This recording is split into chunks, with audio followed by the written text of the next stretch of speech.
ಕರ್ನಾಟಕ ರಾಜಕಾರಣದಲ್ಲಿ ಈಗ ಮತ್ತೊಂದು ಜ್ವಾಲಾಮುಖಿ ಸ್ಫೋಟ ಆಗ್ತಾ ಇದೆ. ಮುಖ್ಯಮಂತ್ರಿ ಆಗುವ ತನಕ ಗಡ್ಡ ತೆಗೆಯಲ್ಲ ಅಂತ ಶಪಥ ಮಾಡಿ ಕೇವಲ 2 ದಿನಗಳ ಹಿಂದಷ್ಟೇ ಅಂದರೆ ಜೂನ್ 3ಕ್ಕೆ ಮುಖ್ಯಮಂತ್ರಿಯಾಗಿ ಪ್ರಮಾಣ ವಚನ ಸ್ವೀಕರಿಸಿದ್ದ ಕನಕಪುರ ಬಂಡೆ ಡಿಕೆ ಶಿವಕುಮಾರ್ ಸರ್ಕಾರಕ್ಕೆ ಈಗ ಮೊದಲನೇ ಅಗ್ನಿ ಪರೀಕ್ಷೆ ಎದುರಾಗಿದೆ. ಸರ್ಕಾರ ಶುರುವಾಗುವ ಮುನ್ನವೇ ಸಿದ್ದರಾಮಯ್ಯ ಮತ್ತು ಡಿವಿಷನ್ ಪಾಲಿಟಿಕ್ಸ್ ಮುಗಿತು ಅಂದುಕೊಳ್ಳುವಷ್ಟರಲ್ಲಿ ಈಗ ಸಚಿವರ ಖಾತೆ ಹಂಚಿಕೆ ಬೆಂಕಿ ಹಚ್ತಾ ಇದೆ. ಹಿರಿಯ ನಾಯಕ ರಾಮಲಿಂಗಾರೆಡ್ಡಿ ತಮ್ಮ ಸಚಿವ ಸ್ಥಾನಕ್ಕೆ ದಿಢೀರ್ ರಾಜೀನಾಮೆ ಘೋಷಿಸಿದ್ದಾರೆ.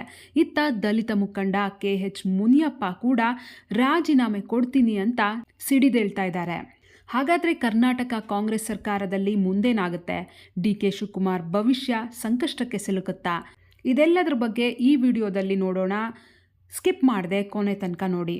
ಜೂನ್ 4ರ ರಾತ್ರಿ CM DK ಶಿವಕುಮಾರ್ ಖಾತೆಗಳನ್ನು ಹಂಚಿಕೆ ಮಾಡ್ತಾರೆ. ಆದರೆ ಜೂನ್ 5ರ ಬೆಳಿಗ್ಗೆನೆ ಅರಮನೆ ನಗರಿ ಬೆಂಗಳೂರಿನ ರಾಜಕಾರಣದಲ್ಲಿ ದೊಡ್ಡ ಬಾಂಬ್ ಸಿಡಿಯುತ್ತೆ. 8 ಬಾರಿ ಶಾಸಕರಾಗಿರುವ ಬೆಂಗಳೂರಿನ ಪ್ರಭಾವಿ ನಾಯಕ ರಾಮಲಿಂಗಾರೆಡ್ಡಿ ಪ್ರೆಸ್ ಮೀಟ್ ಮಾಡಿ ತಮ್ಮ ರಾಜೀನಾಮೆ ನಿರ್ಧಾರ ಪ್ರಕಟಿಸಿದ್ದಾರೆ. ಅಷ್ಟಕ್ಕೂ ರಾಮಲಿಂಗಾರೆಡ್ಡಿ ಕೋಪಕ್ಕೆ ಕಾರಣವೇನು ಗೊತ್ತಾ? ಅವರಿಗೆ ಬೆಂಗಳೂರು ನಗರಾಭಿವೃದ್ಧಿ ಖಾತೆ ಬೇಕಿತ್ತು. ಕಳೆದ ಬಾರಿ ಸಿದ್ದರಾಮಯ್ಯ ಸರ್ಕಾರದಲ್ಲಿ ಸಾರಿಗೆ ಮಂತ್ರಿಯಾಗಿದ್ದ ರೆಡ್ಡಿ ಅವರಿಗೆ ಈ ಬಾರಿ ಬೆಂಗಳೂರು ಉಸ್ತುವಾರಿ ಸಿಗುತ್ತೆ ಅನ್ನೋ ಭರವಸೆ ಇತ್ತು.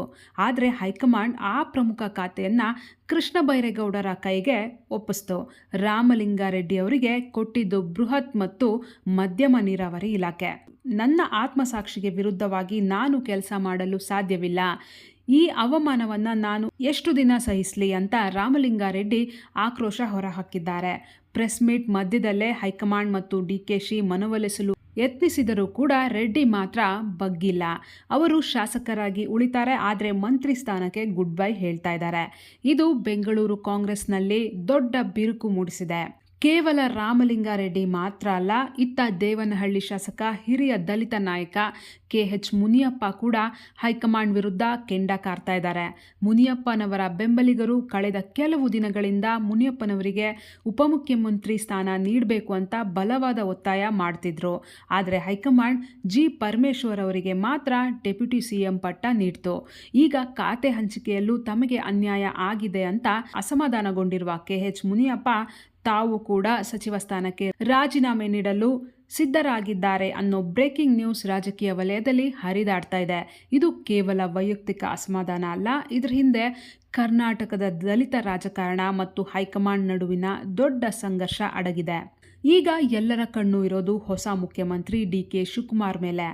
ಟ್ರಬಲ್ ಶೂಟರ್ ಎಂದೇ ಹೆಸರಾದ DKಶಿಗೆ CM ಸೀಟು ಸಿಕ್ಕ ತಕ್ಷಣವೇ ಇಂಥದ್ದೊಂದು ಬಿಕ್ಕಟ್ಟು ಎದುರಾಗುತ್ತೆ ಅಂತ ಬಹುಶಃ ಅವರು ಊಹಿಸಿರಲಿಲ್ಲ. ಹಾಗಾದರೆ DK ಶಿವಕುಮಾರ್ ಭವಿಷ್ಯ ಏನಾಗ್ಬೋದು? ಅವರ ಮುಂದಿರುವ ಸವಾಲುಗಳೇನು? ಮೊದಲನೇ ಸವಾಲು ಏನಂತ ನೋಡೋದಾದರೆ, ಸಿದ್ದರಾಮಯ್ಯನವರು CM ಸ್ಥಾನದಿಂದ ಕೆಳಗಿಳಿದಿದ್ರು, ಅವರ ಅಹಿಂದ ಸಂಘಟನೆಯ ಶಕ್ತಿ ಹಾಗೇ ಇದೆ. ಈಗ ಅಸಮಾಧಾನಗೊಂಡಿರುವ ನಾಯಕರಲ್ಲಿ ಹಲವರು ಸಿದ್ದರಾಮಯ್ಯ ಕ್ಯಾಂಪ್ನವರು. DKಶಿ ಈ ನಾಯಕರನ್ನ ಹದ್ದುಬಸ್ತಿನಲ್ಲಿಡದಿದ್ರೆ ಸರ್ಕಾರ ನಡೆಸೋದು ಕಷ್ಟ ಆಗ್ಬೋದು. ಎರಡನೇ ಸವಾಲು, ರಾಮಲಿಂಗಾರೆಡ್ಡಿ DKಶಿಯವರ ಆಪ್ತ ಸ್ನೇಹಿತ ಕೂಡ ಹೌದು. ಅವರ ಮನವೊಲಿಸುತ್ತೇನೆ ಎಂದು DKಶಿ ಹೇಳಿದ್ದರಾದರೂ ರೆಡ್ಡಿ ರಾಜೀನಾಮೆ ವಾಪಸ್ ಪಡೆಯದಿದ್ದರೆ ಬೆಂಗಳೂರಿನಲ್ಲಿ DKಶಿ ಹಿಡಿತ ಸಡಿಲಾಗ್ಬೋದು. ಮೂರನೇ ಸವಾಲು, ಇತ್ತ BJP ಮತ್ತು JDS ಈಗಾಗಲೇ ಕಾಂಗ್ರೆಸ್ನ ಅಧಿಕಾರದ ಹಪಾಹಪಿಯಿಂದಾಗಿ ಸರ್ಕಾರ ರಚನೆಯಾದ 2 ದಿನಕ್ಕೆ ಗೃಹ ಯುದ್ಧ ಶುರುವಾಗಿದೆ ಅಂತ ಟೀಕಿಸಲು ಆರಂಭಿಸಿದೆ. DKಶಿ ತಕ್ಷಣವೇ ಈ ಬಿಕ್ಕಟ್ಟನ್ನು ಶಮನಗೊಳಿಸದಿದ್ರೆ ಅವರ ಮಾಸ್ಟರ್ ಸ್ಟ್ರಾಟಜಿಸ್ಟ್ ಇಮೇಜ್ಗೆ ಧಕ್ಕೆ ಆಗ್ಬೋದು. ಆದರೆ DK ಶಿವಕುಮಾರ್ ಅಷ್ಟು ಸುಲಭವಾಗಿ ಸೋಲೊಪ್ಪುವ ನಾಯಕನಲ್ಲ. ED ರೈಡ್, ಜೈಲುವಾಸ ಎಲ್ಲವನ್ನೂ ಮೆಟ್ಟಿ ನಿಂತು ಬಂದ ಕನಕಪುರ ಬಂಡೆ ಈ ಸಚಿವರ ಬಂಡಾಯವನ್ನು ಹೇಗೆ ಶಮನ ಮಾಡ್ತಾರೆ ಅನ್ನೋದರ ಮೇಲೆ ಅವರ ಮುಂದಿನ ಭವಿಷ್ಯ ನಿರ್ಧಾರ ಆಗುತ್ತೆ. ಒಟ್ನಲ್ಲಿ ಸಿದ್ದರಾಮಯ್ಯನವರ ಅಧಿಕಾರಾವಧಿ ಮುಗಿದು DK ಶಿವಕುಮಾರ್ ಯುಗ ಆರಂಭವಾಗುವ ಹೊತ್ತಿಗಾಗಲೇ ಕರ್ನಾಟಕ ಕಾಂಗ್ರೆಸ್ನಲ್ಲಿ ಹೈ ಡ್ರಾಮಾ ಶುರುವಾಗಿದೆ.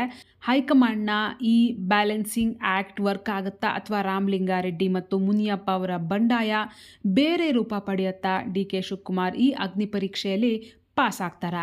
ನಿಮ್ಗೇನನ್ಸುತ್ತೆ? ರಾಮಲಿಂಗಾರೆಡ್ಡಿ ಅವ್ರಿಗೆ ಬೆಂಗಳೂರು ಉಸ್ತುವಾರಿ ಕೊಡಬೇಕಿತ್ತಾ? ನಿಮ್ಮ ಅನಿಸಿಕೆ ಅಭಿಪ್ರಾಯ ಏನು ಅನ್ನೋದನ್ನು ಕಮೆಂಟ್ ಮೂಲಕ ತಿಳಿಸಿ. ಹಾಗೆ ನೀವಿನ್ನೂ ವಾರ್ತೆ ಚಾನಲ್ನ ಸಬ್ಸ್ಕ್ರೈಬ್ ಮಾಡಿಲ್ಲ ಅಂದರೆ ಈ ಕೂಡಲೇ ಸಬ್ಸ್ಕ್ರೈಬ್ ಮಾಡಿ. ಧನ್ಯವಾದಗಳು.